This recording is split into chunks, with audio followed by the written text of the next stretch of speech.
शहीदों के मजार पे लगेंगे हर बरस में, वतन पे मरने वालों का बस यही निशान। साथियों, जरूरी नहीं कि सीमा पर ही तैनात लोग देश की सेवा करें। जी हाँ, देश की सेवा हर वो इंसान करता है जो अपने मुल्क के लिए, अपने देश के लिए, अपने हुनर से इस देश की सेवा करता है। चाहे वह क्षेत्र कोई भी हो, चाहे आप एक उन्नत किसान हो, अपने गांव की मिट्टी में बोते हो वो फसलें जिन्हें उगाकर आप हम सबों को इस देश को परोसते हो, आप भी देश की सेवा करते हैं। देश की सेवा सिर्फ खाकी वर्दी या जवान सिपाही ही नहीं करते। देश की सेवा हर वो माँ करती है जो अपने बेटे को जनकर उनकी लालन पोषण करती है। जी हाँ, देश की सेवा वो हर घर की दाई करती है जो एक नियत समय पे दूसरे के घरों में जाकर चौका पानी करती है और उनके बच्चों के लिए खाना पकाती है, फर्श साफ करती है, क्योंकि वह कार्य अपने तन्मयता से अपने बच्चे को पोषित करने के लिए करती है, ईमानदारी से करती है। बाजार में वह छोटे से अतनों सा दुकान पर वो सब्जी बेचने वाली बूढ़ी माता, वह भी देश की सेवा करती है। और चौक चौराहे पर पान की गुलंचे लगाने वाला वो आदमी, वो रामदीन भी देश की सेवा करता है। देश की सेवा करने के लिए कोई पद और या कोई भाव वहिंगमाओं से लज्जित और सुशोभित पद नहीं होना चाहिए। साथियों, यह लोकतांत्रिक देश है और इस देश का हर वो एक सच्चा ईमानदार वक्तव्य करने वाला इंसान देश सेवक है जो इस देश के लिए अपने आप को कुर्बान करता है, अपने पद चिन्हों पर अपने नियमित कार्यों से खुद को इस देश के लिए झोंक रहा है। वह सभी देश सेवक है। इसी में नाम आता है भारत के और विश्व के महान रेसर का, जिसका नाम आप जानते हैं, मिल्खा सिंह। जी हाँ, वही मिल्खा सिंह जिन्होंने भारत को धावक के दौर में भारत का वास्तविक धावक के रूप में अपनी पद और पहचान बनाई। वैसे तो कहा जाता है मिल्खा सिंह का जन्म 1929 ईस्वी के 20 नवंबर को हुआ, पाकिस्तान में हुआ था। कहीं गोविंदपुर देखने को मिलता है, जहां भी हुआ हो, लेकिन उस समय आजादी के पहले वह पाकिस्तान का क्षेत्र हुआ करता था। बहुत सारे भाई बहनों में, करीब 15 की संख्या में इनकी भाई बहनों की संख्या आती। जब भारत बंटवारा हुआ, इन्हें बहुत असहाय कष्टों का सामना करना पड़ा और इसके कई भाई बहन उसी दौर में गुजर गए। इनके माता पिता भी गुजर गए और अपने आप को किसी तरह बचाकर भारत पहुंचे। यहीं से शुरुआत होती है मिल्खा सिंह की वो कहानी जो जज्बे और जोशों के साथ बढ़ी। उम्र बढ़ता गया, धीरे धीरे इनकी चाहत सेना में सेवा करने का, लेकिन 3 बार सेना से असफल होने के बाद अंत में उन्हें सेना में सफलता हाथ लगती है 1952 से।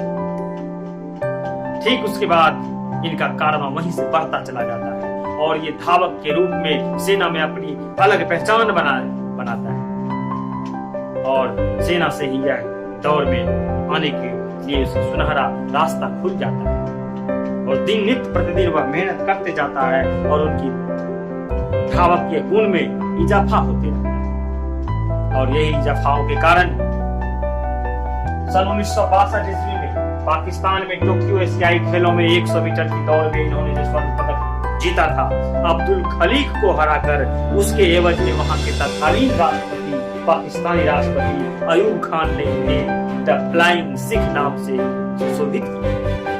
तो प्रश्न बनता है कि द फ्लाइंग सिख मिल्खा सिंह इसी उपनाम से जाने जाते हैं, जो कि पाकिस्तानी राष्ट्रपति अयूब खान ने अब्दुल खलीक को हराने के बाद यहीं से और ये लोकप्रिय होते चले गए। कसक तो थी जो कि इनके साथ जो घटना घटी आप लोगों ने देखा होगा। 1913 ईस्वी में इसकी आत्मकथा पर बनी हुई एक मूवी आई थी, जिसमें कि नायक के रूप में फरहान नायक के रूप में थे और नायिका थी आपको सोनम कपूर थी और फरहान अख्तर नायक थे और सोनम कपूर नायिका थी। उनकी अभिनीत मूवी आई थी जिसमें बहुत कुछ आप लोगों ने देखा होगा। उनके बायोग्राफी के आधार पर ही यह मूवी बनाई गई थी। इनकी बायोग्राफी का नाम था 2013 ईस्वी में आया था, जिसका नाम था the race of my life, मेरी जिंदगी का दौर। हर की जिंदगी का एक दौर होता है। मिल्खा सिंह ने भी उसे अपने अस्तित्व को, अपने दौर को पूरे कागज पे, पूरे कैनवास पे उतार दिया। कहा जाता है कि इनके एक बेटे जिनका नाम था जीव मिल्खा सिंह और इनकी बेटी थी सोनिया सावल की इनके बायोग्राफी लिखने में भी बहुत भूमिका निभाई, ऐसा पढ़ने को मिला और मिलता है। ठीक उसके बाद इन्होंने एशियाई खेलों में 4 बार स्वर्ण पदक जीते। मान लगा सकते हैं कि देश के लिए जब कुछ जीता जाता है, देश के लिए जब कुछ लाया जाता है, उसका सीना कितना चौड़ा होता होगा, उसका मस्तक कितना ऊंचा होता होगा, उसे अपने आप पे कितना गर्व होता होगा। आज मेरे अंदर ये 200 खरोश इसलिए है क्योंकि मिल्खा सिंह उस नाम का मुहताज नहीं जिसे किसी ने विलियम शेक्सपियर के उस कहानी के तहत की महानता थोप दी जाती है। कुछ लोग महान पैदा होते हैं, कुछ लोग महान बनते हैं, कुछ लोगों पर महानता थोप दी जाती है। मिल्खा सिंह ना तो थोपने वालों में से था, ना तो जन्म से महान पैदा होने वालों में था। इन्होंने सेल्फ ऑन देयर ऑन अपनी पहचान बनाई, इसलिए मेरे अंदर का आज जज्बात जाग उठा है और मैं बैठ गया आपके सामने इनकी वारदातों को आपके सामने परोस। मैं इनके और अनछुए पहलुओं पर चर्चा करना चाहूंगा जिन्होंने एशियाई खेलों में 4 बार स्वर्ण पदक जीते तथा 1958 में टोक्यो में जो आयोजित 400 मीटर स्पर्धा में भी इन्होंने स्वर्ण पदक। इस प्रकार पदकों का जो बेशुमार लैब इन्होंने बना डाला, इस पर भारत आज गौरवान्वित है। लेकिन पिछले दिनों काल कलवित कोरोना ने इन्हें अपने गिरफ्त में ले लिया था। जबकि कोरोना रिपोर्ट नेगेटिव आई, फिर भी वो कल रात जंग हार गए। इनकी पत्नी भी कुछ दिन पहले कोरोना से ही पॉजिटिव थी, कोरोना कोविड-19 से पॉजिटिव थी और उनकी पत्नी का नाम था निर्मला कौर, वो भी अलविदा कह गई।